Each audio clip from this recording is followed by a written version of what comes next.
ونستغفره ونعوذ بالله من شرور أنفسنا ومن سيئات أعمالنا من يهده الله فلا مضل له ومن يضلل فلا هادي له أشهد أن لا إله إلا الله وحده لا شريك له وأشهد أن محمدا عبده ورسوله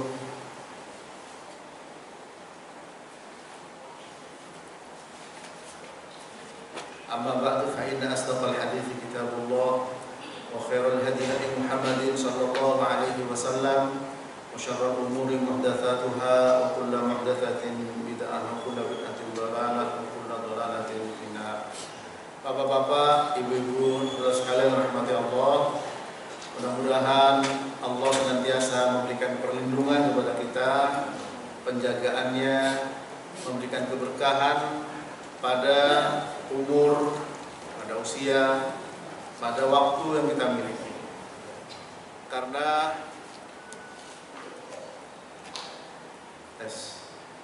kita sadar semua dan tahu semua tujuan hidup adalah untuk mengesahkan Allah. Wa ma khalaqtul jinna wal insa illa liya'budun. Tidaklah kuciptakan jin dan manusia kecuali untuk beribadah kepadaku, yaitu kata Ibnu Katsir bertauhid, mengesahkan aku. Para jemaah, kehidupan yang baik dan juga kebahagiaan bisa diraih jika amal soleh kita dibangun di atas tauhid, di atas iman. Surat An-Nahl ayat 97. Itu dalil Al-Qur'an.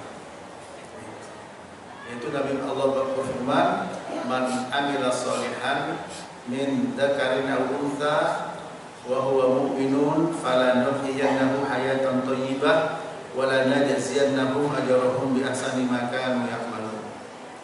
Barang siapa yang beramal soleh, baik laki atau perempuan, dan dia beriman, maka sungguh akan kami berikan kehidupan yang baik dan akan dibalas amalnya dengan balasan yang jauh lebih baik. Dengan demikian kita dituntut untuk memahami iman tauhid ini dengan benar. Oleh karena itu pada kesempatan yang baik ini kita bahas dari kitab yaitu At-Tauhid Al-Muyassar, yang makna bebasnya mudah belajar tauhid. Kita akan bahas makna rukun dan syarat la ilaha illallah. Karena apa? Karena Allah Ta'ala sendiri, Rasulullah SAW, para malaikat dan para ahli ilmu bersaksi bahwa la ilaha illallah, menunjukkan betapa pentingnya itu. Surat Al-Imran ayat 18.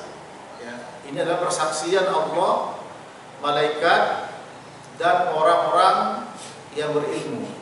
Apa persaksiannya? Persaksian yang adil, yaitu tentang la ilaha illallah. Syahidallah annahu la ilaha illa huwa wal malaikatu wa ulul ilmi qa'iman bil qist. La ilaha illa huwal azizul hakim. Allah Ta'ala bersaksi. Apa persaksian Allah Ta'ala? Tidak ada ilah yang berhak disembah selain Allah, dan juga para malaikat dan juga orang-orang yang berilmu dengan persaksian yang adil. Surat Al-Imran ayat 18 ini memberikan penjelasan kepada kita tentang kedudukan la ilaha illallah, sehingga Allah Subhanahu wa Ta'ala sendiri dan makhluk Allah yang mulia itu para malaikat dan juga orang-orang yang telah diberi ilmu bersaksi dengan itu. Allah Subhanahu wa Ta'ala menggandengkan malaikat dengan orang yang berilmu. Dan memang orang yang diberi ilmu itu adalah orang yang diberi rasa takut. Innama yakhshallaha min ibadihi ulama. Orang yang takut kepada Allah hanyalah orang yang diberi ilmu. Nah, rasa takut, khasyah kepada Allah itu para jemaah akan diraih jika kita paham dengan benar la ilaha illallah. Yang saya katakan tadi maknanya, rukunnya, syarat-syaratnya. Nanti ketika kita ungkapkan makna la ilaha illallah, barangkali pada sebagian kita merasa bisa merasa kaget, bisa merasa oh begini keterangan Al-Quran. Ya. Dalam surah Al-Imran ayat 18 ini sekali lagi Allah SWT menggandengkan persaksian Allah, malaikat dan orang-orang yang berilmu. Terhadap apa? Persaksian terhadap la ilaha illallah. Syahidallah annahu la ilaha illallah. Ya. Wal malaikatu wa ulul ilmi bil qist. La ilaha illa huwal azizul hakim. Allah bersaksi bahwa apa? La ilaha illa huwa. Tidak ada sesembahan yang berhak sembah selain Dia, dan juga malaikat dan juga orang berilmu. Nah, sekarang kita ini berusaha untuk mendapatkan ilmu. Di mana tujuan ilmu adalah rasa takut kepada Allah. Innama yakhsyallaha min ibadihi al-ulama. Surah Fatir. Dan surah Muhammad ayat 19 juga Allah berfirman, fa'lam annahu la ilaha illallah wastaghfir li dzambik. Ketahuilah, disuruh untuk mengetahui ilmu. Ketahuilah ilmu, berarti diperintah. Fa'lam, ini ada fi'il amr, kata kerja perintah. Ya. Fa'lam, ketahuilah dengan ilmu, artinya pelajari dengan ilmu. Tentang apa? La ilaha illallah. Ya, maknanya, rukunnya, dan syarat-syarat. Nah, sekarang kita masuk kepada maknanya, Pak. Yang sering kita dengar, apa makna la ilaha illallah? Silakan Bapak Ibu, apa makna la ilaha illallah? Tidak ada Tuhan selain Allah. Ya, banyak mengartikan kaum muslimin dengan tidak ada Tuhan selain Allah. Nah, sekarang kita lihat di dalam Al-Quran bahwa ada Tuhan-Tuhan selain Allah. Ya. Seperti dalam surat Fussilat ya, ayat 35-36 Allah berfirman, innahum kanu idza qila lahum la ilaha illallah yastakbirun wa yaquluna a inna la tariku alihatina li syairin majnun.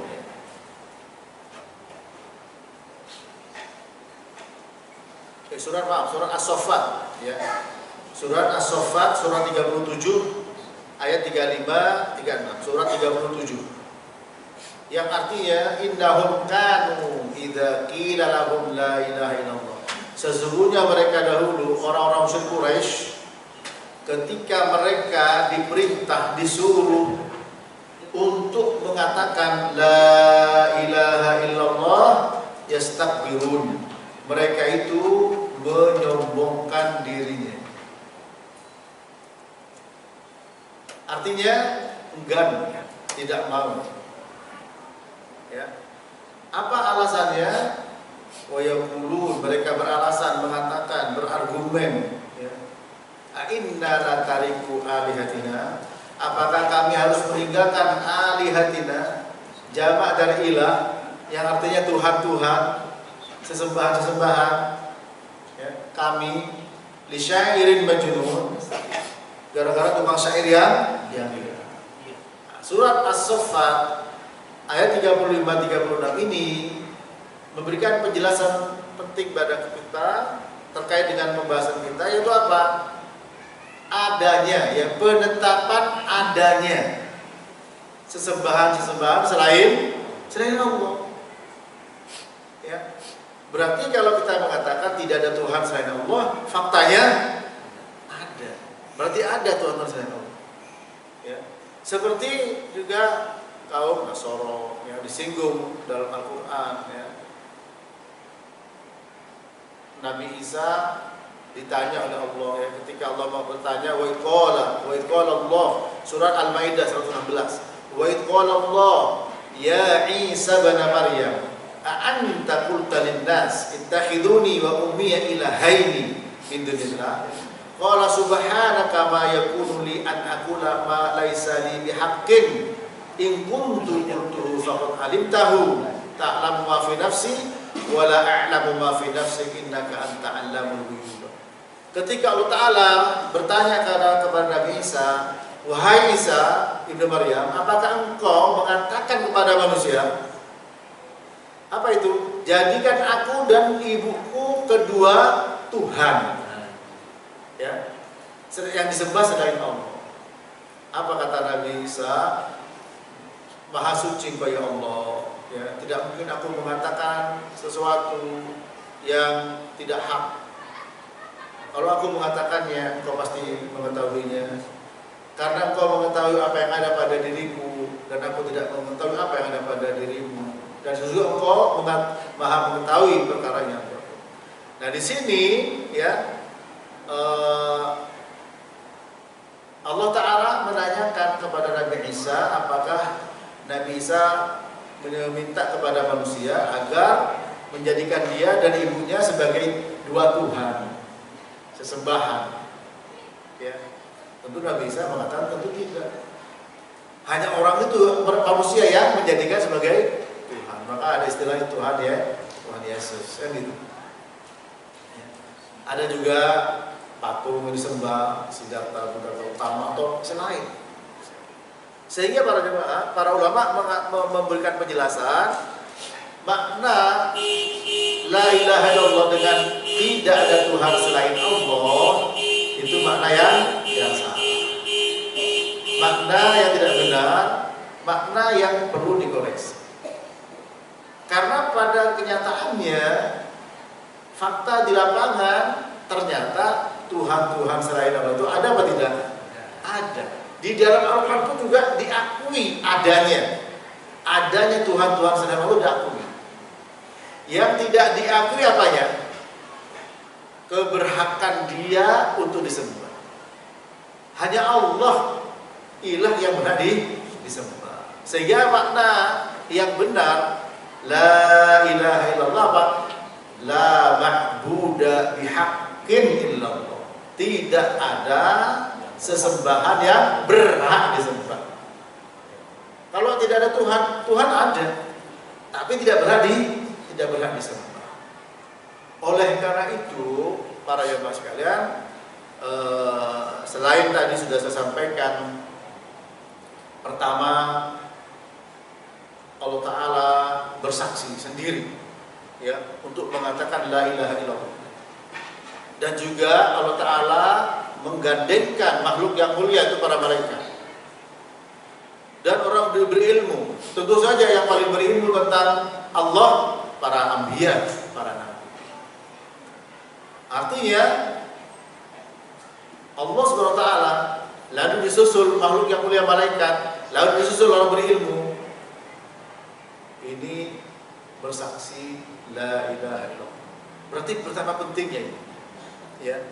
Yang kedua, surah Muhammad ayat 49, 19, Allah memerintahkan kita agar apa? Mempelajari ilmu tentang la ilaha illallah. Ya. Nah, secara garis besar pembahasan la ilaha illallah ini tidak lepas dari tiga ini, makna, rukun, dan syarat. Maknanya la ilaha illallah apa tadi? La ma'buda bihaqqin illallah. Tidak ada sesembahan yang berhak disembah selain Allah SWT. Nah, di sini berarti kita berbicara masalah hak, ya. Sehingga kalau ada haknya manusia saja dilanggar oleh orang lain, manusia lain, tidak terima, apalagi dengan haknya Allah. Ya. Sebagaimana Mu'adz bin Jabal ya ditanya oleh Nabi, ya Mu'adz, atadri ma haqqullah 'alal ibad wa haqqul ibadi 'ala Allah? Qultu Allah wa rasuluhu a'lam. Qala haqqullah 'alal ibad an ya'buduhu wa la yushriku bihi syai'a. Wa haqqul ibadi 'ala Allah an la yu'adziba man la yushriku bihi syai'a. Rawahul Bukhari. Wahai Mu'adz, apakah engkau tahu haknya Allah kepada hamba dan hak hamba kepada Allah? Mu'adz menjawab, Allah dan Rasulnya yang lebih tahu. Adapun hak Allah kepada hamba, agar hamba itu beribadah, menyembah hanya kepada Allah dan tidak menyekutukan dengan sesuatu apapun. Dan adapun hak hamba kepada Allah, Allah tidak akan menyiksa dan mengadab orang yang menyembah hanya kepada Allah. Ya. Para jemaah, para ulama bahasa ya, sebagaimana dinukil oleh Ibnu Qayyim Al-Jauziyah, perkataan Sibawayh, bahwa lafaz Allah ini ya termasuk lafaz mustaq ya. Mustaq itu pecahan, bukan jamid, bukan kata baku. Ia berasal dari aliha ya'lahu ma'luhun maknanya. Aliha ya'lahu ma'luhun. Apa ma'luhun? Ay ma'budun, yang disembah. Nah, tolong dibuka dalam surah Al-Imran ya. Wa huwallahu fis samawati wa fil ardi ya'lamu sirrakum wa jahrakum.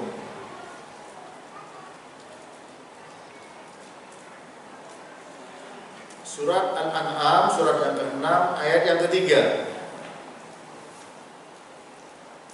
Wa huwallahu fis samawati wa fil ardi ya'lamu sirrakum wa jahrakum wa ya'lamu ma taksibun. Tolong minta bantuan untuk dibacakan terjemahannya. Surat Al-An'am ayat yang ke berapa? Ketiga. Surat ke-6. Nanti kita bahas ya. Dan dialah Allah yang disembah baik di langit maupun di bumi. Dia mengetahui apa yang kamu rahasiakan dan apa yang kamu lahirkan, dan mengetahui pula apa yang kamu usahakan.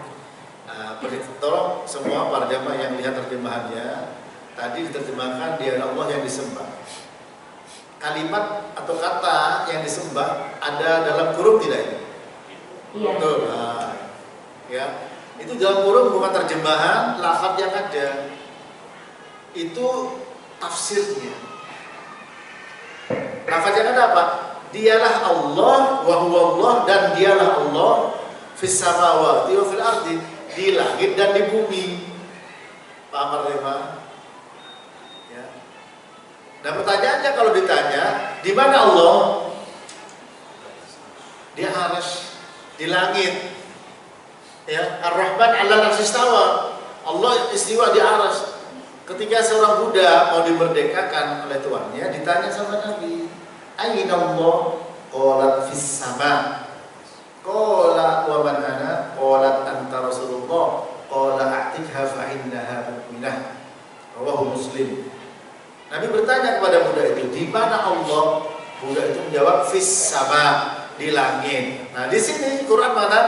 Wa huwallahu fis samawati, Allah di langit. Dan Quran mengatakan wa fil ardi, dan di bumi.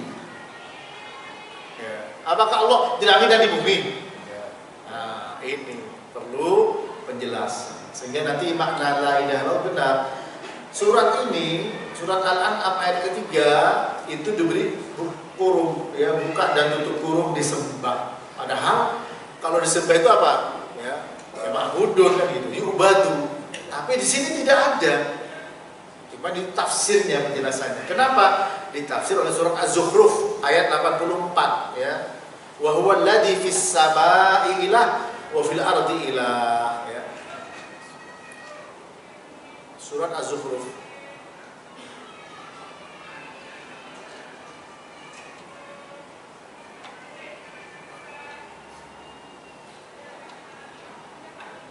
ayat 84 ya. Tolong bisa, wa huwa alladzi fis samaa'i ilah wa fil ardi ilah ya. Dan dialah Tuhan dalam kurung yang disembah di langit, dan Tuhan dalam kurung yang disembah di bumi. Dan dialah yang maha bijaksana, maha mengetahui. Nah itu ya.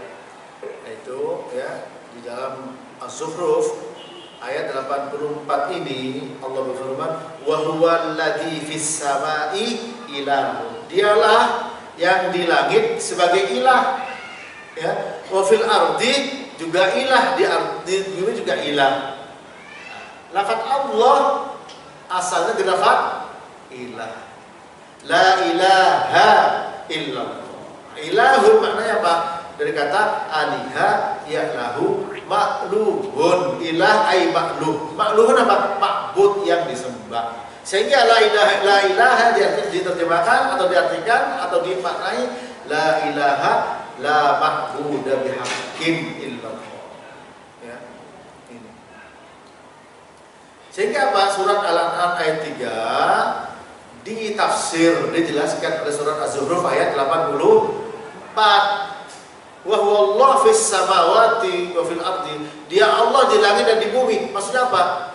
Yang disembah di langit dan di bumi. Bukan keberadaannya di langit dan di bumi. Kalau ditanya aina Allah, jawaban Buddha itu mengatakan di langit, dan Nabi membenarkan itu. Paham di sini para jemaah? Ya. Nah, ini penjelasan ini untuk mengantarkan kita ya dengan makna yang benar tentang la ilaha illallah. Ya, kalau mengatakan la ilaha illallah tidak ada pencipta kecuali Allah, itu makna bagian ya dari la ilaha. Tidak ada la hakima illallah, tidak ada yang membuat hukum kecuali Allah, itu bagian. Ya. Tapi yang makna yang lengkap, makna yang benar dan hak, tidak ada sesembahan yang berhak disembah selain Allah. Dan konsekuensi orang yang mengakui pencipta hanya Allah, menyembah hanya untuk Allah. Sebab orang musyrik Quraisy ketika ditanya, wala in sa'altahum man khalaqas samawati wal ardi, man khalaqas samawati wal arda la yaquluna. Seandainya kau Muhammad menanyakan kepada mereka orang-orang musyrik Quraisy siapakah yang menciptakan langit dan bumi, pasti mereka menjawab adalah yang menciptakan adalah Allah. Tapi tidak mau mengatakan la ilaha illallah. Kenapa? Karena mereka tahu maknanya, karena mereka orang Arab.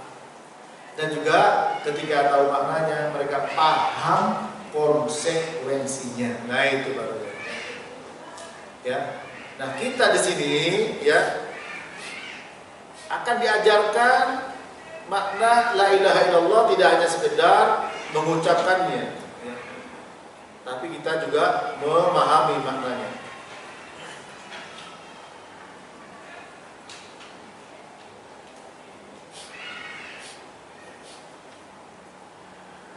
Bahkan para sahabat bertanya, pertama adalah Abu Hurairah, qultu ya Rasulullah, man as'adun nas bi syafa'atika yaumal qiyamah? Faqala laqad dhanantu ya Abu Hurairah alla yas'alani an hadzal hadits ahadun awwalu minka lima ra'aitu min hirsika 'alal hadits. As'adun nasi bi syafa'ati yaumal qiyamah man qala la ilaha illallah khalisan min qibali nafsihi. Rawahul Bukhari nomor 6570 dari sahabat Abu Hurairah radhiyallahu anhu. Abu Hurairah mengatakan, aku mengatakan, ya Rasulullah, siapakah orang yang paling bahagia dari kiamat dengan syafaatmu? Lalu Nabi belum menjawab, sungguh aku menyangka wahai Abu Hurairah, ya, tidak akan pernah ada seorang pun yang bertanya masalah ini, hadis ini, ya, lebih dulu darimu. Karena aku melihat engkau ini sangat semangat terhadap hadis. Beliau mengatakan, orang yang paling bahagia dengan syafaatku pada hari kiamat adalah orang yang mengucapkan la ilaha illallah khalisan min qibali nafsi. Khalisan yaitu apa? Ikhlas keluar dari hati. Nah ini barangnya. Ya, orang yang paling bahagia dengan syafaat Nabi sallallahu alaihi wasallam adalah orang yang mengucapkan la ilaha illallah dengan tulus. Nah, di sini tidak mungkin para jemaah bisa meraih ya ketulusan hati di dalam mengucapkan la ilaha illallah kecuali harus masuk pintu pertama adalah tahu maknanya, ya, memahami rukun-rukunnya, memahami syarat-syaratnya, melakukan konsekuensi-konsekuensi. Kalau kita tahu, maka kita akan menyadari betul hakikat kehidupan ini. Kita diciptakan oleh Allah untuk beribadah. Wa ma khalaqtul jinna wal insa illa liya'budun. Makna untuk ibadah itu apa? liwahiduni, agar mengesakan aku, mentauhidkan. Dunia diciptakan untuk kita. Dengan demikian tujuan hidup adalah tauhid, benar ketika meyakini dan mengucapkan la ilaha illallah, dunia sebagai sarana. Paham di sini, Pak? Ya, kalau ditanya hidup untuk makan atau makan untuk hidup, jawabannya adalah makan untuk hidup, bukan untuk makan. Sementara ya, yang namanya hidup tujuannya adalah tauhid. Berarti semua sarana, makan hanya perwakilan saja. Karena orang tidak hanya makan, ya, ada sandang, ada pangan, ada papan. Gitu. Ada sandang, ada pangan, ada papan. Dimana kalau kita lihat fenomena yang ada, orang membagi keperluan itu dalam 3 perkara ini dengan kebutuhan primer, sekunder, dan tersier. Ya. Perubahan-perubahan perilaku kita sebagai manusia yang seharusnya kebutuhan tersier pada saat-saat tertentu atau pada lebih-lebih zaman sekarang, kebutuhan tersier itu menjadi kebutuhan primer, alias di situ ada gerakan-gerakan, ya, perilaku, perubahan perilaku, perubahan sikap. Yang akhirnya apa? Lupa dengan tujuan utamanya. Tujuan utamanya itu la ilaha illallah, tauhid. Ini para jemaah. Bukan primer, sekunder, dan tersier. Itu semua penopang. Itu semua sarana. Nah, ketika kita sadar itu sarana, berarti bukan tujuan. Sehingga jangan dibalik. Bukan hidup untuk makan, bukan hidup untuk sandang, pangan, dan papan. Tapi sandang, pangan, dan papan untuk hidup. Nah, sandang, pangan, papan ini berlevel-level. Kalau pakai skala 0 sampai 100, ada orang yang tidak mampu untuk berada pada skala 10, maunya skala 90. Ya. Apa bahasa sederhananya? Kalau biasa, maaf nih, kalau terbiasa menggunakan mobil mewah misalkan, mobil Alphard, naik Suzuki Cherry, bisa pingsan. Apalagi naik angkot, nggak nyampe mungkin. Padahal kita sadar bahwa itu sarana, bukan tujuan. Ya. Justru kita harus muhasabah, evaluasi diri, harus sedih kalau kita tidak paham dengan tujuan hidup ini, atau kita paham tapi terancam tujuan hidup itu. Ya. Tidak paham la ilaha illallah. Buktinya apa, Pak? Orang baca la ilaha illallah, sampai dulu saya lihat orang tuh cara gini, la ilaha illallah begini. Ya. Sampai kadang mau copot, Pak, sampai kakinya tekuk, la ilaha illallah. Tapi ya, ingin mendapatkan kedudukan yang enak, ingin mendapatkan pekerjaan yang nyaman, ingin mendapatkan menurut mereka rezeki, minta sama kuburan. Pertanyaan saya, ada tidak? Iya. Minta datang ke Gunung Kawi, tempat pesugihan. Padahal itu semua sarana. La ilaha illallah yang dibaca itu tujuan. Ini para jemaah. Ya. Nah, dengan demikian la ilaha illallah diucapkan terancam. Karena datang ke pesugihan, datang ke Gunung Kawi, datang ke dukun, datang ke paranormal. Ya. Alhamdulillah kita paham dan kita mengerti. Namun terkadang penyakit itu ada, berarti selalu ada, ya, yang namanya tatoyur yang bisa mengurangi bahkan menghilangkan tauhid. Ya. Katanya kalau rumah tusuk sate itu sial, ya. Dia berani beli 1 bulan dapat rumah tusuk sate, kok anaknya sakit. Bulan kedua PHK dari pekerjaan. Bulan ketiga istrinya kabur. Wah, jangan bener nih. Nah, ini kita kesini mau ngaji atau Tauhid Al-Muyassar, belajar Tauhid dengan mudah.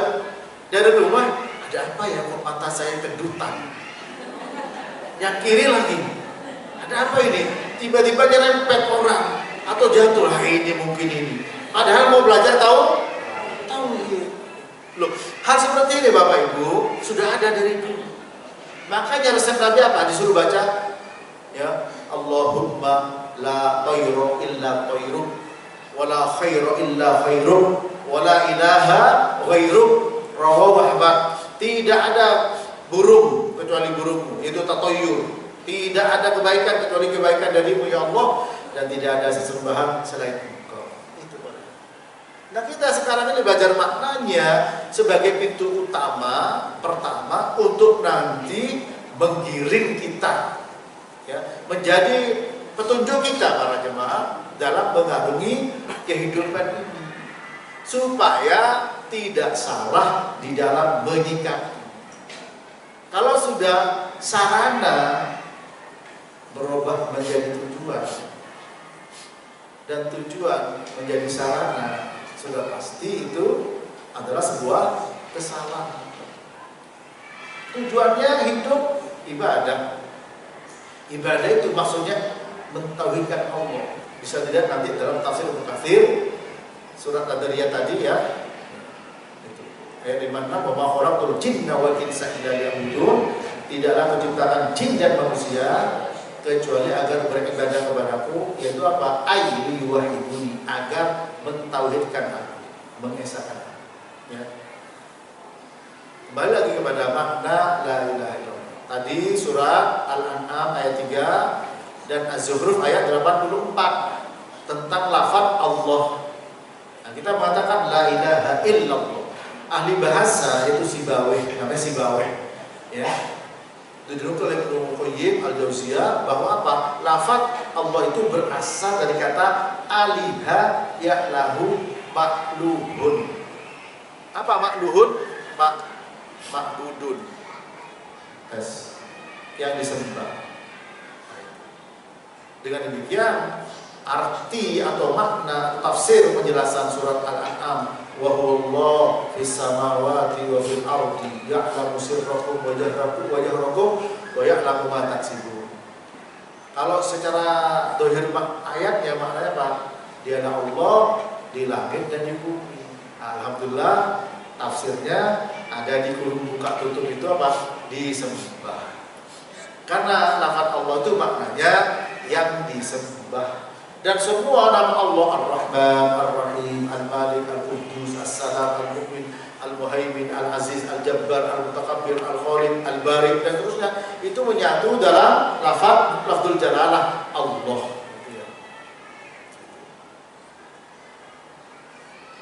Sehingga para jemaah, ketika kita paham konsekuensi ini, memahami makna la ilaha illallah, banyak dampaknya. Di antaranya apa?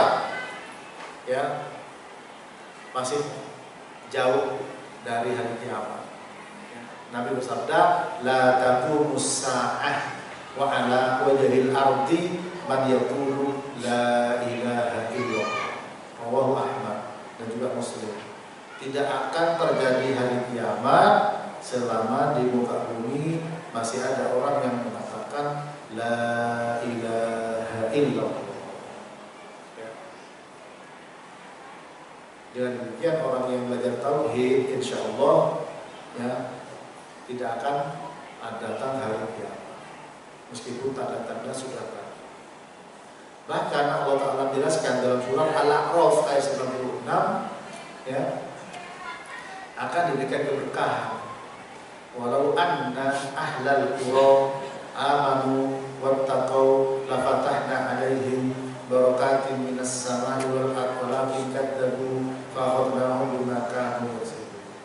Seandainya penduduk satu negeri itu beriman, apa yang beriman di sini? Tentu saja tidak syirik, yaitu paham la ilaha illallah ya, dan bertakwa, sungguh kami akan membuka barokah baik dari langit maupun dari bumi ya. Ini para. Yang kedua, tadi dalam surat An-Nahl ayat 27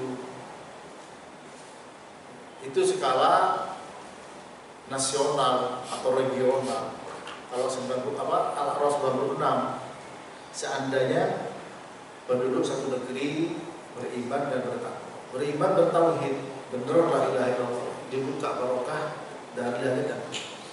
Tapi ketika mendustakan Allah akan diadab. Kalau surat An-Nahl 97 skalanya pribadi, ya, man amila sholihan min dzakarin aw unsa wa huwa mu'minun falanuhyiyannahu hayatan thayyibah wa la najziyannahum ajrahum bi ahsani ma kanu ya'malun. Seandainya atau siapa saja yang beramal soleh, baik laki atau perempuan, ini personal, dan dia beriman bertauhid, maka kami berikan kehidupan yang baik. Makna kehidupan yang baik, kebahagiaan di dunia, ya, bisa menjelaskan kafir dan dibalas dengan lebih baik. Di akhirat kelak, tadi sudah kita dengarkan hadis Abu Hurairah, termasuk orang yang paling bahagia dengan syafaatnya Nabi Muhammad SAW. Nah, dengan demikian Bapak Ibu, kita akan bahagia juga di dunia dengan kalimat tauhid la ilaha illallah. Sedih tidak akan berlanjut, ya, karena Allah berfirman, ala inna awliya Allah la khaufun alaihim wa la hum yahzanun alladzina amanu wa kanu yattaqun. Ingat, wali-wali Allah itu tidak memiliki rasa khawatir, rasa takut, dan rasa sedih. Siapa mereka? Orang beriman dan orang bertakwa. Ibu-ibu buka, bapak-bapak, surat 10 surat Yunus ayat 62-63 bisa dibacakan pertimbangan.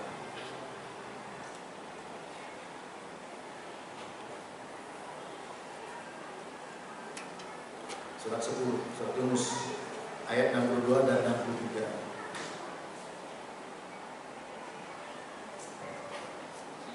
Ayat 62, ingatlah sesungguhnya wali-wali Allah itu tidak ada rasa takut pada mereka dan mereka tidak bersedih hati. 12-nya, 63. Ayat 63 artinya yaitu orang-orang yang beriman dan senantiasa bertakwa. Nah, jadi ciri atau sifat walinya Allah beriman dan bertakwa. Beriman di sini bertauhid. Bertauhid maknanya apa? Paham makna la ilaha illallah, paham rukun-rukunnya, syarat-syaratnya, dan juga dengan konsekuensinya. Dan yakinlah itu, ya, dan yakin. Kita jangan berspekulasi lagi, jangan ragu sedikit pun dengan apa yang disampaikan Allah dalam Al-Quran terkait dengan keutamaan orang yang benar tauhidnya. Kesimpulan dari makna ini, pertama, satu, makna la ilaha illallah adalah la ma'budu bihaqqin illallah. Tidak ada sesembahan yang berhak disembah selain Allah. Yang kedua adalah lafzul jalalah Allah berasal dari lafaz ilah, ya, ilah, ya, yaitu apa? Dari alihayat lahu makluhun, yang maknanya lafaz Allah itu maknanya makluhun, ay makbudun, yang disembah. Jadi lafaz Allah, lafaz jalalah Allah maknanya apa? Yang disembah. Ya. Nah, kemudian ketiga, surat Al-An'am ayat 3, wa huwallahu fis samawati wa fil ardi ya'lamu sirrakum wa jahrakum wa ya'lamu ma taksibun. Dialah Allah, nah, dalam kurung, yang disembah. Disembah di mana? Disembah di langit oleh makhluk Allah yang ada di sana, para malaikat. Disembah di bumi oleh makhluk Allah yang ada di bumi, yaitu jin dan manusia. Disembah. Makanya di situ ada dalam kurung, itu tafsir saudara. Ya, kalau secara lafadznya, wa huwallahu fis samawati wa fil ardi, Allah ada di langit dan juga Allah ada di bumi.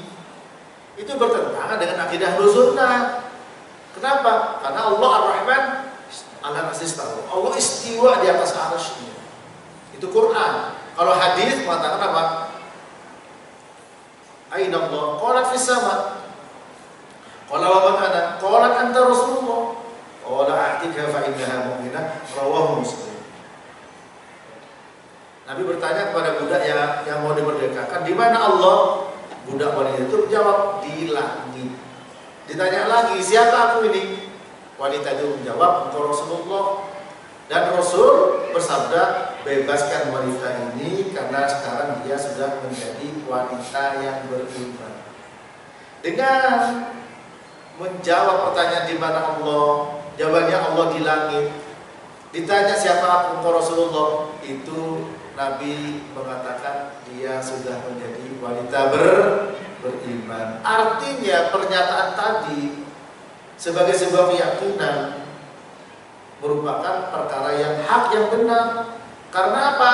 Dibenarkan oleh Nabi Sallallahu Alaihi Wasallam. Ada orang yang mengatakan, loh kalau Allah di langit, berarti Allah apa? Pertama, butuh langit. Yang kedua, dibatasi oleh langit. Sementara langit dan arsy itu makhluk. Sesuatu yang dibatasi oleh makhluk, ya makhluk. Nah itu, kalau analogi seperti itu, pintu pertama yang dipakai adalah menyamakan Allah dengan makhluk. Sementara secara bahasa para jemaah, Ar-Rahman 'alal arsy istawa. Allah istiwa di arsy-Nya. Apa istawa secara bahasa? Buka tafsir ya, At-Tabari dan yang lain. Artinya apa? Ala wartafa. Ala yang tinggi, ulu. Wartafa yang tinggi. Fis-sama, as-sama itu langit. Langit itu maknanya bahasa Arabnya as-sumu, yang tinggi. Ya. Oleh karena itu Apollo atau apa saja pesawat ya ulang-alik yang mau ke atas nggak pernah nyampe di mana tuh langit. Iya tidak? Kita lihat langit biru bisa dari sini. Ya. Kenapa? Karena makna as-sama diartikan langit. Kalau kita langit-langit di atas ini langit-langit ada batasannya. Nah, pakai apa? Pakai tangga dapat. Nah, jadi makna as-sama ketika Nabi menanyakan seorang budak, "Aina Allah?" Qala fis sama. Di mana Allah? Di langit. Apa? Fis sama yaitu as-sumu, tinggi. Tinggi, yang tinggi. Di atas yang tinggi. Ya, paham di sini? Sehingga apa? Jangan sampai disamakan dengan makhluknya. Kalau Allah di langit berarti Allah duduk di langit, ada begitu. Duduk di arsy, tidak begitu. Maknanya di atas, ya asum di atas. Ada yang demikian, Allah disembah di langit di atas dan juga di bumi. Disembah bukan keberadaannya, ya, tapi disembah. Allah disembah. Kalau ditanya di mana Allah, yaitu istiwa apa? Di atas arsy-Nya, ya, tinggi di atas arsy. Sehingga Allah disembah data di ketinggian. Di mana yang di ketinggian? Para malaikat, di langit para malaikat, di bumi manusia. Mudah-mudahan di sini bisa dipahami, nanti bisa diskusi. Ya. Nah, sehingga di dalam surah Az-Zukhruf 84 Allah Ta'ala berfirman, ya, wa huwal ladzi fis samaa'i ilahun wa fil ardi ilahun. Dialah Allah yang disembah di langit dan disembah di bumi. Gitu, ya. Disembah di langit dan disembah di bumi. Ini para jemaah. Yang kedua, rukunnya, rukun la ilaha illallah. Rukun la ilaha illallah dua. La ilaha itu an-nafi, illallah itsbat. Apa an-nafi? Menolak. La ilaha, tidak ada sesembahan yang berhak disembah, menolak. Illallah, menetapkan hanya Allah. Ya. Kita tolak kalau ada yang mengaku bisa mencipta, Kita tolak kalau ada yang mengaku bisa memberikan rezeki. Kita tolak kalau ada yang mengaku bisa menghidupkan, bisa mematikan. Kita tolak kalau ada yang mengaku disembah. Ya. Kita lihat malaikat, ya. Pertama ada malaikat, yang kedua ada manusia, yang ketiga ada jin. Di mana malaikat ini, ya, ditanya oleh Allah. Ini para jamaah. Dalam surat Saba ayat 41, ya. Atau ayat 40 sampai 41. Wa yauma yahsyuruhum jami'a thumma yaqulu lil malaikati haula'i iyyakum kanu yaqulun qalu subhanaka anta waliyuna min dunihim bal kanu yaquluna jin aktsaruhum bihim mu'minun. Surat Saba. Surat berapa tadi? Ya, surat 34 ayat 40 sama 41. Tolong dibacakan. Nanti saya jelaskan.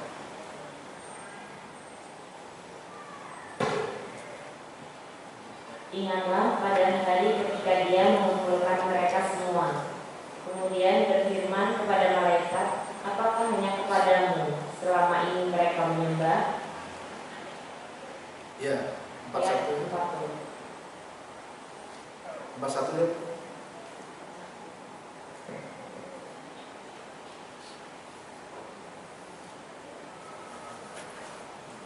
41-nya.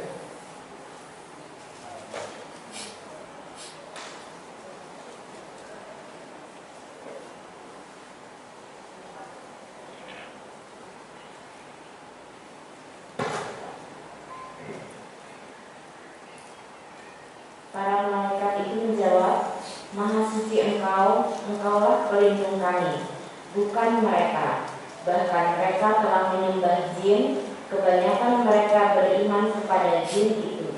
Nah, jadi di sini Allah ketika pada hari kiamat mengumpulkan semua makhluk, Allah bertanya kepada para malaikat, apakah kalian dulu menyuruh manusia untuk menyembah kalian? Malaikat pun memberikan jawaban, Maha suci Allah, Engkau adalah pelindung kami, bukan mereka. Bahkan manusia itu menyembah jin, ya, menyembah jin. Nah, di sini ketika kita mengatakan la ilaha, tidak ada sesembahan yang bersembah, maka kita harus menafikan, meniadakan. Rukun pertama menafikan, menolak sesembahan selain Allah. Dan biasanya yang disembah itu tadi makhluk, malaikat, jin atau manusia. Ketika Allah Ta'ala bertanya pada malaikat, apakah kalian dulu nyuruh manusia nyembah kamu? Kalau tadi Nabi Isa dalam surah Al-Maidah, ya, ketika Allah mengatakan wa Allah ya Isa bin Maryam anta qulta lin nasi ittahiduni ya wa ummiya ilahaini min dunillah, dia juga membantah, ya, surat Al-Maidah 116 dibaca. Kalau tadi malaikat, ya, sekarang manusia.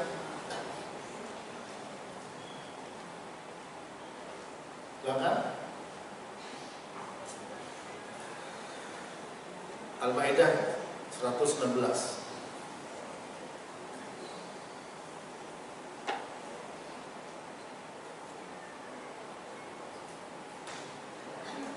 Ingatlah ketika Allah berfirman, wahai Isa putra Maryam, apakah engkau mengatakan kepada orang-orang, jadikanlah aku dan ibuku sebagai dua Tuhan selain Allah? Dia, Isa, menjawab, Maha suci Engkau, tidak patut bagiku mengatakan apapun yang bukan hakku. Jika aku pernah mengatakannya, tentulah Engkau telah mengetahuinya. Engkau mengetahui apapun yang ada pada diriku, dan aku tidak mengetahui apapun yang ada pada dirimu. Ya, jadi yang pertama tadi, surat yang pertama tadi tentang Allah Ta'ala bertanya apakah malaikat menyuruh manusia untuk menyembah mereka. Tidak. Yang kedua, Allah bertanya kepada manusia, yaitu Nabi Isa, apakah engkau menyuruh manusia untuk menyembah kamu dan ibumu? Juga tidak. Ya. Yang ketiga, ini jin. Jinnya itu dulu disembah oleh manusia, sementara jinnya ketika sudah masuk Islam, ya, manusia masih menyembah jin itu. Buka surat Al-Isra, surat 17, ayat 57. Ya. Ulaikal ladzina yad'una yabtaguna ila rabbihimul wasila ayyuhum aqrab wa yarjuna rahmatah wa yakhafuna 'adzaba inna 'adzaba rabbika kana mahdura. Silakan. Nanti ini bukti-bukti peniadaan, penolakan, nafi rukun pertama dari la ilaha illallah, menolak penyembahan. Bukti-bukti bahwa malaikat, ya, mereka tidak nyuruh untuk menyembah kepada mereka. Manusia juga ini Nabi Isa, ini sekelas Nabi, tidak juga. Bahkan jinnya, ya, yang tadi disembah sudah masuk Islam. Itu surat Al-Isra ayat 57. Silakan. Mereka ulaikal ladzina yad'una. Silakan Bapak-bapak dapat.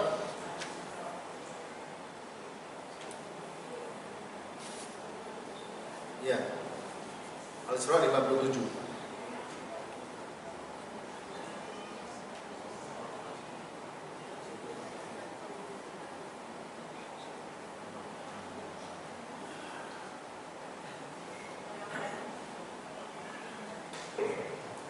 Orang-orang yang mereka seru itu, mereka sendiri mencari jalan kepada Tuhan, siapa di antara mereka yang lebih dekat, atau kepada Allah.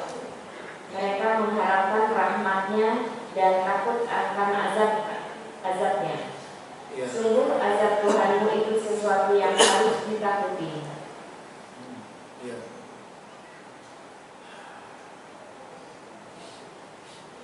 Itu terjemahan yang kurang, ya, karena di situ orang-orang, tapi maksudnya jin. Jadi manusia dulu nyembah jin, ya. Kemudian jinnya sudah taubat, sehingga diartikan ulaikal ladzina yad'un yabtaguna ila rabbihimul wasilah. Mereka manusia yang berdoa kepada selain Allah, kepada jin. Jin-jinnya itu sudah yabtaguna ila rabbihimul wasilah, beribadah dengan cari wasilah kepada Allah, mana lebih dekat kepada Allah, dan mengharap rahmat Allah serta takut kepada adabnya Allah. Nah, ini maksud saya apa? 3 ayat ini diantara dalil bukti tentang apa? Upaya menyembah malaikat, menyembah jin, dan menyembah manusia. Ya. Dan memang kita tuh dari awal sudah bersaksi, alas tudurukul qaulu bala syahidna, gitu ya. Dari awal sudah bersaksi begitu. Ini kalau saya bawakan ayat-ayatnya para jemaah, mudah-mudahan bisa sabar, ya, karena kalau bicara tauhid tentu tidak bisa sebatas narasi saja, ya. Ilmu itu Quran dan hadis. Nah, masalahnya itu kita harus sabar. Saya juga harus sabar menyampaikan, Bapak Ibu sabar mendengarkan, bahkan mencatat, bahkan merojaah, sehingga nanti yang didapatkan mengkristal. Tidak hanya sekedar katanya begini, katanya begitu. Ini loh buktinya, ini dalilnya. Di dalam surah Al-A'raf ayat 172 itu dalil bahwa kita sejak berada di tulang sulbi anak Adam itu sudah bertauhid. Wa id akhadha rabbuka min bani Adam min duhurihim dzurriyyatahum asyhadum ala anfusihim alastu bi rabbikum qalu bala syahidna, ya, antaqulu yaumal qiyamati inna kunna an hadza ghafilin. Al-A'raf 172 sampai 173. Coba nih, ya, dialog antara Allah dengan kita ketika masih di tulang sulbi, ya. Yang ikhwannya dapat silakan dibaca kalau dapat, ya. Saya artikan, saya terjemahkan. Ketika Tuhanmu, Rabbmu mengambil perjanjian dari anak Adam, keturunan mereka, ketika mereka berada di surga anak Adam, dan Allah bersaksi pada mereka dengan mengatakan, bukankah aku ini Tuhanmu, Rabbmu, Kita semua ketika belum lahir sudah ngomong, bersaksi, iya betul, kami bersaksi. Supaya kalian tidak punya alasan dari kiamat bahwa kami lalai dalam hal ini. Atau kalian mengatakan sesungguhnya yang syirik itu bapak-bapak nenek moyang kami sebelumnya, dan kami cuma keturunan mereka setelah mereka. Apakah ya Allah Engkau akan siksa kami gara-gara perbuatan orang tua kami? Supaya tidak ada alasan. Ya. Makanya Nabi bersabda, Allah berfirman dalam hadits qudsi bahwa inni khalaqtu ibadi ya kullahum hunafa. Dalam hadis riwayat Muslim bahwa Allah menciptakan kita semua itu hunafa, ya, bertauhid semuanya. Kemudian digelincirkan oleh syaitan. Ini bagaimana? Wa inni khalaqtu ibadi hunafa kullahum wa innahum atadhum syayatin fajtalathum an dinihim wa harramat alaihim ma ahlaltu lahum wa amarathum an yushriku bima lam unzil bihi sultana. Rawahu Muslim. Aku menciptakan semua manusia makhlukku ini semua bertauhid. Lalu setan datang menggelincirkan mereka dari agama mereka, mengharapkan apa yang aku halalkan bagi mereka, dan menyuruh untuk syirik, menyekutukan aku dengan sesuatu yang tidak aku turunkan buktinya. Hadis sahih riwayat Muslim. Di setan, setan bisa manusia, bisa jin. Ya. Nabi bersabda, kullu mauludin yuladu ala fitrah, fa abawahu yuhawidanihi ayu nasranihi ayu majsani. Semua bayi yang lahir dalam keadaan bertauhid, kedua orang tuanya yang buat dia Yahudi, Nasrani, bagaimana? Jadi setan, jin dan manusia menjerumuskan. Nah, ketika kita paham la ilaha illallah, tadi sudah paham maknanya, sekarang rukunnya. Rukun pertama apa? An-nafyu. Apa makna nafyu? Menolak, meniadakan. Ya. Kenapa kok harus menolak? Kalau harus menolak berarti ada, Pak. Ada sesuatu, tapi harus ditolak. Apa sesuatu itu? Sesembahan yang disembah selain Allah. Ternyata ada. Tadi sudah saya sampaikan dalil-dalilnya. Kemudian dari malaikat iya, dari jin iya, dari manusia iya. Dan yang namanya nyembah tidak harus bentuknya sujud. Nyembah itu artinya merendahkan diri dan menghinakan diri. Itu para jemaah. Dan ketika merendahkan diri dan menghinakan diri, tujuannya apa? Cuma dua, mengharapkan maslahat, menghindari madharat, ya, menghindari bala, longsor, gempa dan lain sebagainya, ya, menghindari 3G di kantor, di warung, di perusahaan. Apa 3G? Gasak, gesek, gosok. Gasak, gesek, gosok. Kalau di tempat-tempat usaha kan ada dulu ya persaingan. Akhirnya apa? Ada gasak, ada gesek, ada gosok. Digesek-gesek apa namanya? Batu akiknya digosok-gosok. Bagaimana supaya dapat menglaris? Ya, pakai apa? Jasa dukun paranormal. Yang itu akan menodai tauhidnya.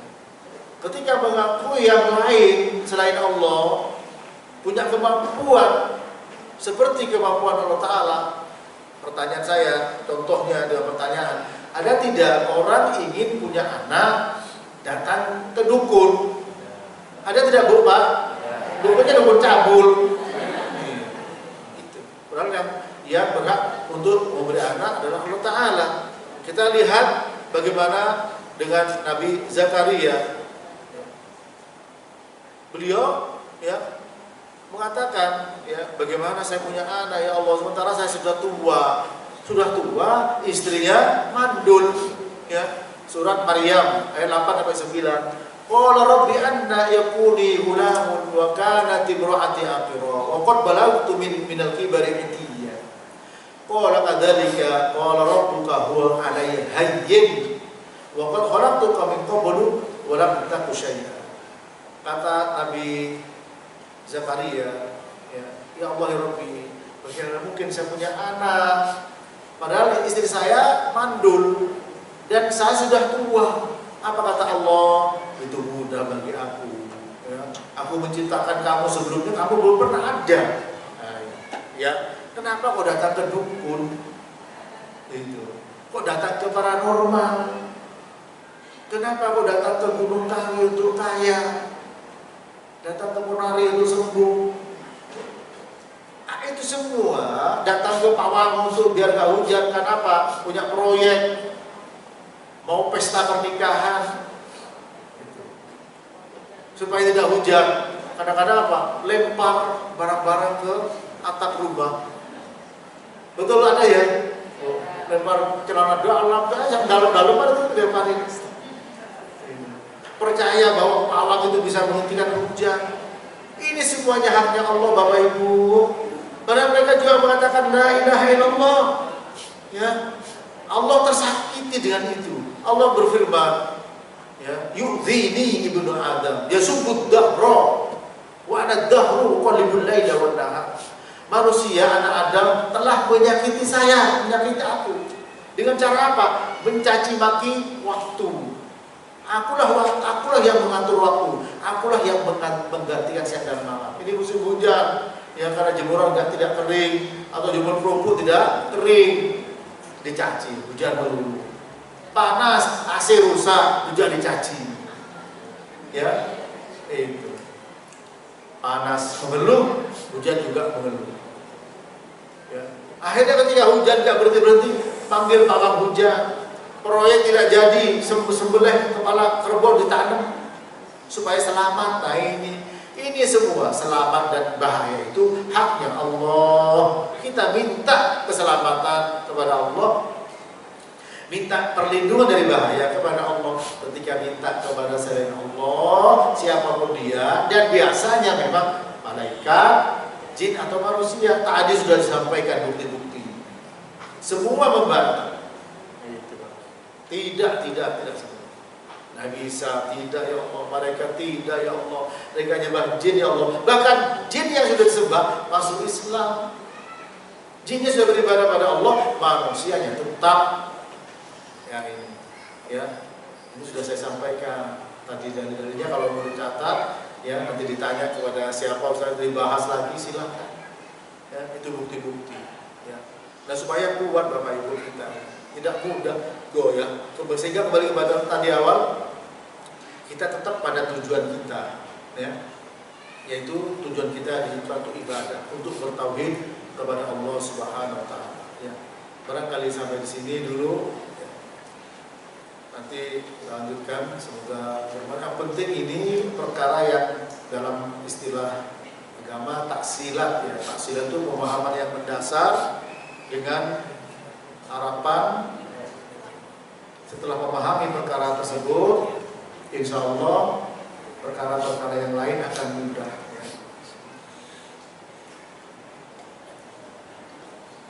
Dan ketika seseorang memahami la ilaha illallah benar, insya Allah dia juga, ya, di hidupnya itu akan merasakan ketenangan, merasakan kebahagiaan. Baik, sampai di sini silahkan kalau ada pertanyaan. Sebelum pertanyaan langsung saya bacakan pertanyaan tertulis. Kalau ada silahkan Pak. Bismillah, apa hukumnya tetangga minta uang iuran kematian seikhlasnya? Katanya kita nggak tahu apakah untuk acara tahlilan, pengurusan jenazah dan lain-lain, apakah itu ada sunnahnya, apakah itu kewajiban kita untuk bayar. Para jemaah rahmati Allah, namanya kematian, ya, biasanya barangkali membantu untuk pengobatan yang bersangkutan. Mungkin masih ada tangguhan, atau juga untuk keluarganya, ya, atau juga untuk anak-anaknya. Nah, di situ dulu, ya, di zaman Nabi, ketika ada orang meninggal, ya, itu dibuatkan apa? Diberikan makanan, Bu, ya, dibuatkan makanan. Seperti hadis Nabi SAW, ada Nabiya SAW lamma ja'a nahyu Ja'far bin Abi Thalib radhiyallahu ta'ala anhu lamma qutila fi ghazwat Mu'tah fi Syam ila Madinah, amara Nabi SAW ahlahu an yasna'u li ali Ja'far wa aman qala innahu atahu ma yushghiluhu.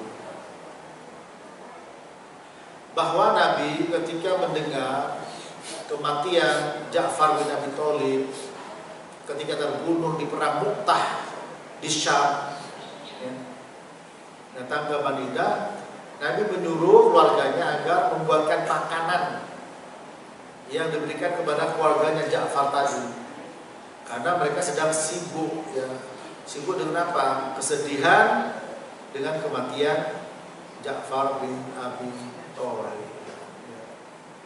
Nah ini, ya. Nah, kemudian makanan itu diberikan oleh tetangganya. Bukan yang mati bikin makanan, tapi tetangganya yang buat makan. Ini hadisnya, ya. Ini hadisnya Pak. Dan hadis tersebut sahih, yaitu hadis Abdullah bin Ja'far bin Abi Thalib yang diriwayatkan Abu Dawud, Tirmidzi dan yang lain. Nah, kemudian barangkali tetangga, ya, kemudian apa? Iuran misalnya, diberikan kepada yang meninggal. Untuk yang meninggal, kalau bisa diberikan, dibuatkan makanan, sehingga dikirim makanan setiap hari. Pesan apa pagi ini sampai selama 3 hari itu biasanya untuk berkabung, ya, berkabung selama 3 hari. Ya. Nah, kalau uang untuk itu tidak ada masalah. Ya. Tapi kalau uang untuk acara yang lain yang tidak ada tuntunan dari Nabi SAW, ya tentu saja tidak. Tapi kita jangan sampai punya persangkaan itu dulu, ya. Yang penting ada dalil yang mengatakan bahwa ketika ada orang yang meninggal, dia memberikan bantuan makanan orang yang tetangga-tetangganya. Bukan sebaliknya, orang yang meninggal bikin makanan untuk tetangganya. Paham di sini? Itu terbalik. Ini hadis kan dari Sahih. Ya. Ja'far bin Abi Thalib ini termasuk sepupu Nabi. Ya. Dan saudara dari Ali bin Abi Thalib. Ja'far, ya, Ja'far itu adalah sepupu Nabi, saudaranya Ali bin Abi Thalib. Ketika perang di perang Mu'tah di Syam, sampai pegang bendera tangannya, apa namanya, kena pedang, ya, pegang yang lain, saking semangatnya. Nah, ketika Nabi mendengar beliau meninggal dalam perang, Nabi menyuruh keluarganya untuk buat makanan diberikan kepada keluarganya Ja'far bin Abi Thalib. Ya. Nah, kalau sekarang yang ada di masyarakat justru orang yang tetangga datang makan di rumahnya orang yang meninggal. Ini terbalik. Ya.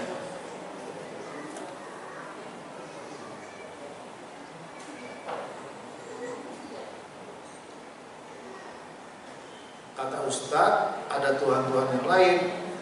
Al-Quran mengakui Tuhan-Tuhan itu siapa? Tergantung yang nyembah, ya. Kalau orang Nasoro ngaku Tuhan, siapa Tuhannya? Yesus. Kalau orang musyrik Quraisy, Lata, Uzza, Manat, Hubal. Ada tidak itu di Quran? Ya, ada tidak di Quran? Ya ada, ya. Buka surat, ya.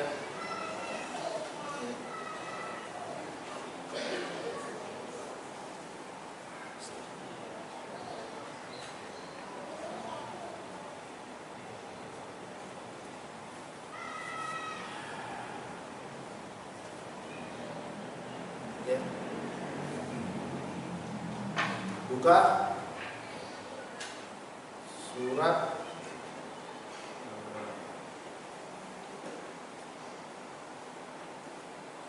An-Najm, Ibu ya, dari ayat 19 sampai ayat 19 sampai 23. Afara'aitumul Lata wal Uzza wa manata tsalitsatal ukhra alakumud dzakaru wa lahul unsa tilka idzan qismatun diza. Lata Uzza man Hubal kan Tuhan diakui ada. Quran mengakui bahwa itu ada dan ada memang. Tuhan Yesus ada tidak? Iya. Diakui di Quran ada. Yang tidak diakui apa? Penyembahannya tidak boleh. Paham, Bu? Tadi sudah disebutkan kan? Wa idh qala ya Isa. Allah Ta'ala berfirman kepada Nabi Isa. Nah, buka lagi ya. Surat Al-Maidah ayat 18. Ya disinilah yang saya maksud. Pertama, ketika saya mengatakan ada Tuhan selain Allah dan Quran mengakui adanya. Kalau begitu saja, pasti ibu bertanya, bapak bertanya. Ini pertanyaannya, Tuhan itu siapa? Berarti tadi tidak nyatat. Ya, makanya saya suruh catat, saya suruh baca terjemahannya, saya jelaskan. Ya, ada orang nyembah jin, Tuhan selain Allah jin. Ada orang nyembah Nabi Isa sama ibunya. Ada nyembah malaikat. Ada nyembah patung-patung Lata Uzza Manat Hubal. Lata itu adalah orang baik yang dulu tukar buang tepung. Ya, ada orang haji dikasih. Untuk mengenang kebaikannya dibuat patung. Buat Suwa Yahud juga sama, ya. Ibu coba buka, tapi baca mushaf. Surat Nuh, tolong ya terakhir nih, surat Nuh, ya. Surat Nuh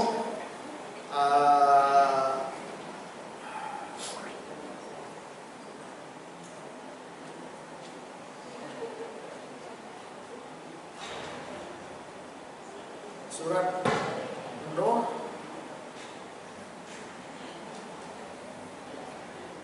Surat 71 ayat 23. Tolong dibacakan. Wa qalu la tadharunna alihatakum wa la tadharunna wadda wa la suwa'a wa la yaghutsa wa ya'uqa wa nasra. Baca terjemahan tapi mushaf. Kalau digital tidak ada. Kalau mushaf ada footnote. Tolong dibuka, dibaca terakhir. Surat Nuh Surat 71 ayat 23.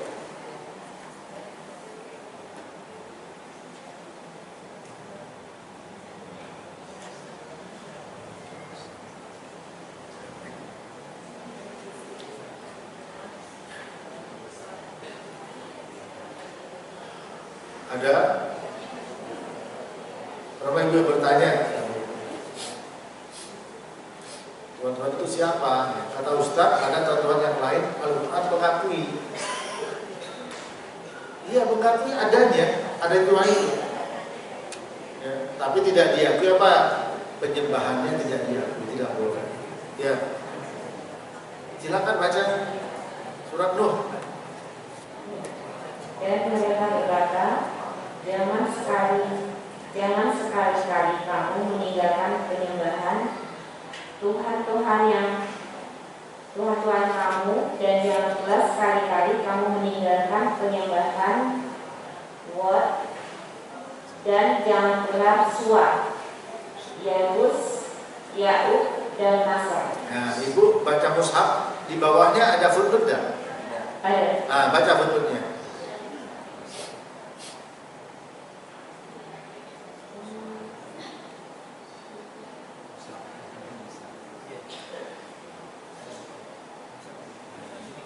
Silakan baca Bu footnote-nya.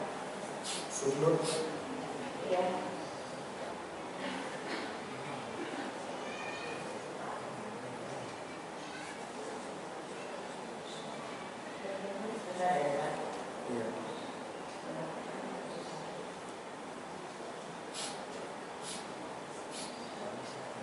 Itu disebut Tuhan-Tuhan selain Allah ya.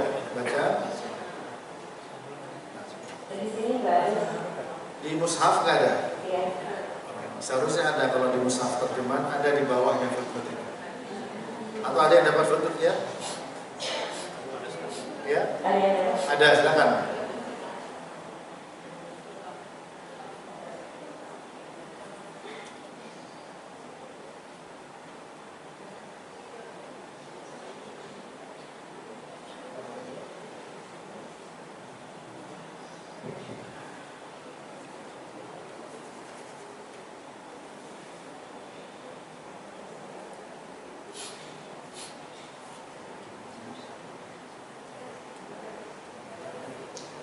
Jadi Bapak Ibu, maaf saya ngaji kajian kitab, ya. Kemudian tuntutannya tidak sebagaimana kalau kita ngaji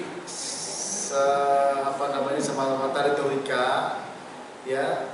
Saya merasa punya tanggung jawab moral untuk menjelaskan apa yang sedang dibahas dengan sebaik-baiknya, dengan menyebut dasar-dasar hukum, yaitu dalil-dalil Quran. Kemudian dengan harapan nanti bisa dimurojaah, ya. Nah, ketika kita murojaah, kita tahu dalilnya ini, dalilnya ini, dalilnya ini, ya. Sehingga apa? Kita tidak hanya sekedar ngaji yang sifatnya retorika. Kalau retorika itu ya mendengarkan sambil ngantuk, insya Allah dapat. Tapi kalau ngaji kitab, kita ngaji beneran harus fokus. Ya, itu memang perlu tenaga. Ya silakan, perlu fokus. Baik Ustaz, sudah ketemu? Ya silakan. Ya'u dan Nasr adalah nama-nama berhala yang terbesar pada kabilah-kabilah kaum Nuh yang semula merupakan nama-nama orang saleh. Nah, paham ya Ibu yang bertanya atau saya yang bertanya? Kata Ustaz, ada Tuhan-Tuhan yang lain. Al-Quran mengakui Tuhan-Tuhan itu siapa? Terjawab Bu ya? Terjawab ini pertanyaan ini, ya? Atau bapak-bapak yang bertanya? Terjawab pertanyaan. Surat Nuh pada ayat yang ke-23. Belum ayat yang tadi. Kalau ini langsung secara person disebut buat Suwa, Yawuz, Ya'uq, Nasr. Itu berhala di kaumnya Nabi Nuh yang sebelumnya nama-nama orang soleh. Ya, buat itu ya banyak pengikutnya. Ketika meninggal, pengikutnya itu bersedih hati datang ke kuburannya di situ. Ya, bermalam-malam. Akhirnya setan menyamar manusia, lalu menawarkan biar kalian tidak perlu kesini, biar kalian lebih mantap dalam mengingat buat bagaimana kalau saya buatkan patungnya. Oh iya. Setuju. Berlalu waktu, biar kamu tidak kumpul, masing-masing di rumah ada bagaimana kalau dia buat patungnya di rumah. Iya, ya akhirnya disembah. Seperti itu. Itu boleh dibuka di tafsir Ibnu Katsir, ya, Adul Al-Mansur dan sebagainya. Ya, nah itu Bapak Ibu. Ya, ada lagi pertanyaan langsung atau tertulis? Masih ada waktu? Ada pertanyaan? Ya silakan. Assalamualaikum. Dulu kan sering saya dengar tuh Ustaz, waktu kalau kecil kalau suka mimpi copot gigi, maka akan ada kerabat atau keluarga yang meninggal. Iya. Apakah itu termasuk syirik Ustaz? Iya, mimpi gigi copot. Ya. Ada yang meninggal. Begini, ya. Kalau masalah mimpi, ya, maka disebutkan ya oleh Nabi mimpi ada 3. Mimpi ada 3. Pertama, memang mimpi itu dari Allah Ta'ala. Yang kedua dari setan. Yang ketiga adalah apa? Kembang tidur. Ya. Ini hadis Abi Qatadah, riwayat Imam Bukhari dan Muslim. Ya. Ar-ru'ya as-salihah min Allah wal hulum min asy-syaitan. فَإِذَا رَأَى أَحَدُكُم مَّا يَكْرَهُ فَلْيَنفُثْ عَنْ يَسَارِهِ ثَلَاثًا وَلْيَتَعَوَّذْ بِاللَّهِ مِنْ شَرِّ مَا رَأَى وَمِنَ الشَّيْطَانِ ثُمَّ يَنقَلِبْ عَلَى جَنبِهِ الْآخَرِ فَإِنَّهَا لَا تَضُرُّهُ. Mimpi yang baik itu dari Allah. Mimpi buruk dari setan. Jika seorang dari kalian mimpi buruk, hendaklah yanfus, meludah 3 kali ke samping kiri. Tapi ludahnya begini ya, bukan itu ya. Kirinya suami istri bisa berantem ya. Dan berlindung pada Allah dari keburukan mimpi yang datang dari setan tadi. Ya, dan membalik badannya ya ke arah lain. Misalkan tadi mimpinya ketika tidur menghadap ke kanan, balik ke kiri. Maka itu tidak akan mencelakakan. Nah, maka mimpi ini ada yang benar datang dari Allah Ta'ala, yang solehah, ada dari setan, ada kembang tidur. Seperti ketika Raja Mesir mimpi, ditakwil dari siapa? Nabi Yusuf. Ada juga pelayan itu ya, ada yang burung di atas kepalanya. Nah, dia akan dihukum mati. Nah, itu ada takwil mimpi. Tapi tidak semua orang bisa mentakwil mimpi. Ya, mimpi. Demikian. Tapi ada tanda-tanda, misalnya cahaya naik ke atas, sudah tanda yang baik, tidak perlu tafsir. Oh, nanti kamu jadi presiden. Mana mau tidak pernah jadi RT, nggak pernah menjadi presiden. Misal itu ya. Tapi misalkan berada dalam kegelapan, itu tanda keburukan. Nah, supaya tidak buruk, jangan cerita orang.